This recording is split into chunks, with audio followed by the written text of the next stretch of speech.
اعوذ باللہ من الشیطان الرجیم بسم اللہ الرحمن الرحیم رب اشرح لی صدری ویسر لی امری واحلل عقدۃ من لسانی یفقہوا قولی۔ ہم دیکھ رہے تھے اور آدم علیہ السلام بھول گئے۔ اس میں ہم دیکھیں گے کہ کیا بھولے اور کون سی ایسی چیزیں ہیں جو ہم ہماری سرشت میں ہیں اور ان کو پر ہم نے اوور کم کرنا ہے۔ تو ہم دیکھتے ہیں انشاءاللہ۔ اگر آپ علاج کرانے کے لیے کسی ڈاکٹر کے پاس جائیں اور وہ آپ کو نسخہ دے دے تو آپ کیا کریں گے؟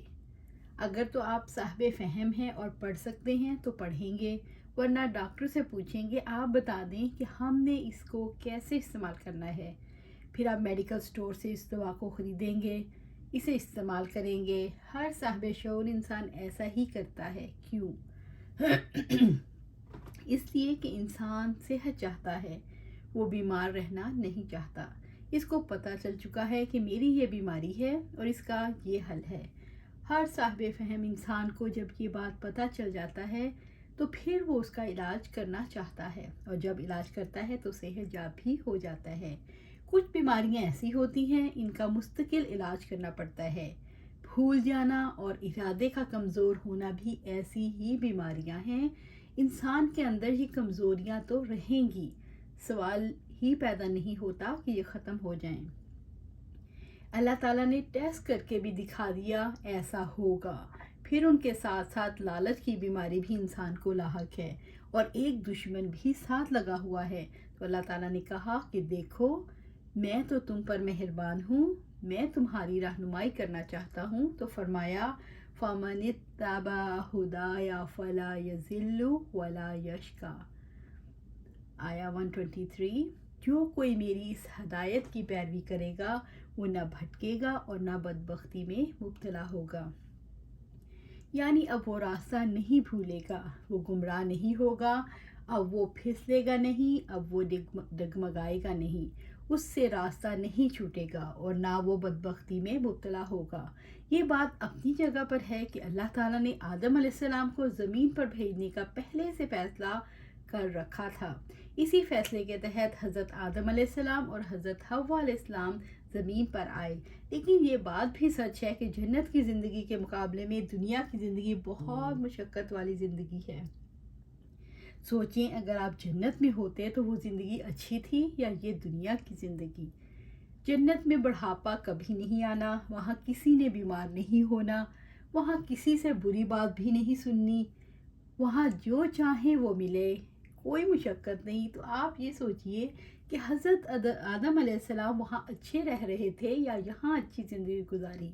وہاں زیادہ اچھی زندگی تھی تو زمین پر آ کر مشقت برداشت کرنی پڑی، اور وہ صرف انہوں نے ہی برداشت نہیں کی بلکہ ساری نسل انسانی یہ مشقت برداشت کر رہی ہے۔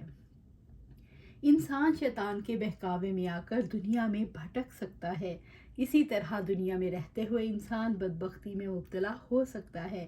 تو اللہ رب العزت نے یہ فرمایا اگر اس ہدایت کا دامن تھام لوگے، اگر تم میری رہنمائی کے سائے میں آ جاؤ گے جیسے حضرت آدم علیہ السلام آئے تھے، تو پھر تمہارے لیے دو خوشخبریاں ہیں۔ پہلی خوشخبری کیا ہے؟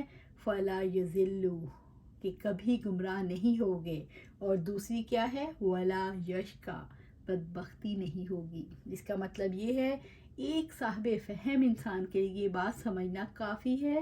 اس کے لیے سب سے زیادہ اہم چیز اللہ تعالیٰ کی طرف سے آنے والی رہنمائی ہے، الہامی کلام ہے، رب العزت کی کتاب ہے قرآن پاک۔ دوسری طرف اللہ تعالیٰ نے ایک اور بات سامنے رکھ دی، فرمایا وَمَنْ أَعْرَضَ عَنْ ذِكْرِي فَإِنَّ لَهُ مَعِيشَةً ضَنْكًا وَنَحْشُرُهُ يَوْمَ الْقِيَامَةِ أَعْمَىٰ قَالَ رَبِّ لِمَ حَشَرْتَنِي أَعْمَىٰ وَقَدْ كُنْتُ بَصِيرًا قَالَ كَذَلِكَ آتَتْكَ آيَاتُنَا فَنَسِيتَهَا وَكَذَلِكَ الْيَوْمَ تُنسَىٰ۔ اور میرے ذکر درس نصیحت سے منہ موڑے گا، یعنی جو بھی، اس کے لیے دنیا میں زندگی تنگ ہوگی اور قیامت کے روز ہم اسے اندھا اٹھائیں گے۔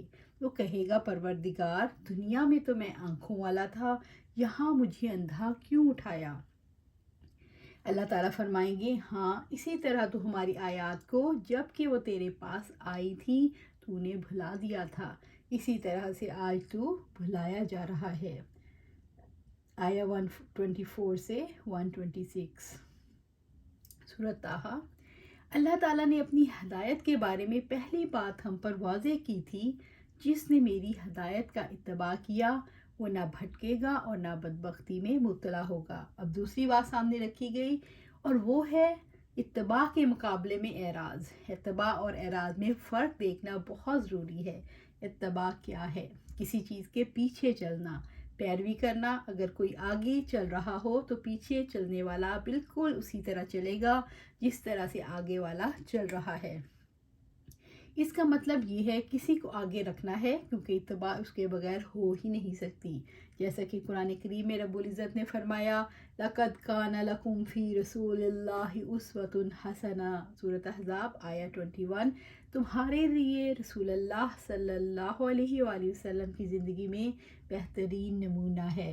تو بہترین نمونہ سامنے رکھنا ہے، اس کے پیچھے چلنا ہے۔ رسول اللہ صلی اللہ علیہ وسلم کو پیغام لے کر آئے، ان کی امتوں نے انہی کے مطابق اپنی زندگی گزارنے کی کوشش کی، لیکن وہ صرف اتباع کرنے والے نہیں تھے، ان میں اعراض کرنے والے بھی شامل تھے۔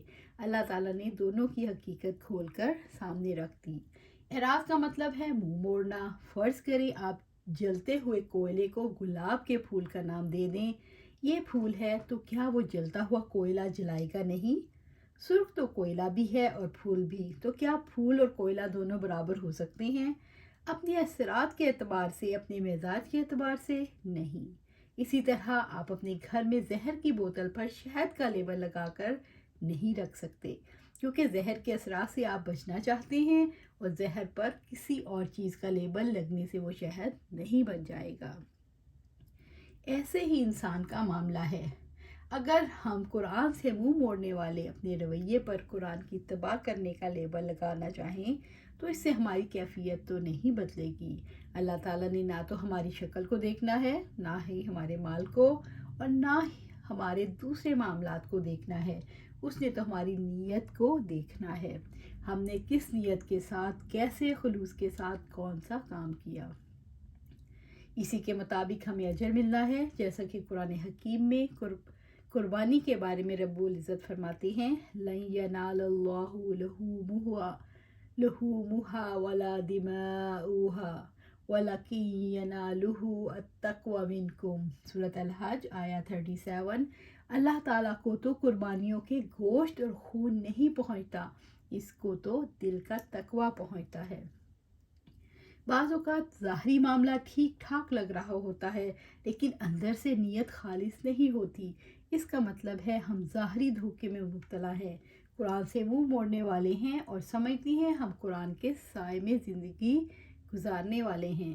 زندگی میں ہم قرآن سے کتنا اعراض کر رہے ہیں، اس کو ہم خود بھی پر رکھ سکتے ہیں۔ ایسی بات نہیں کہ ہمارے لیے مشکل ہے۔ اللہ تعالیٰ نے پچھلی قوموں کی مثال دیتے ہوئے فرمایا مَثَلُ الَّذِينَ حُمِّلُوا التَّوْرَاةَ ثُمَّ لَمْ يَحْمِلُوهَا كَمَثَلِ الْحِمَارِ يَحْمِلُ أَسْفَارًا سورۃ الجمعہ آیا 5۔ جن لوگوں کو تورات کا حامل بنایا گیا تھا مگر انہوں نے اس کا بار نہ اٹھایا، ان کی مثال اس گدھے کی سی ہے جس پر کتابیں لدی ہوئی ہوں۔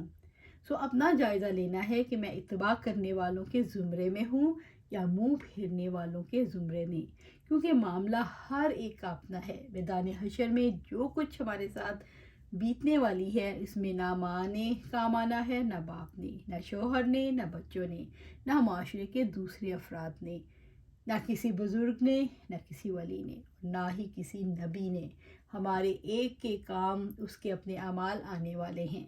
اس لیے اگر اپنی زندگی کے ساتھ دلچسپی ہے، اگر آئندہ والی زندگی پر یقین ہے، اگر اس آنے والی زندگی کو پرسکون بنانا چاہتے ہیں، اگر لوٹ کر اسی جنت میں جانا چاہتے ہیں، تو پھر ہمیں آج ہی فیصلہ کرنا ہوگا۔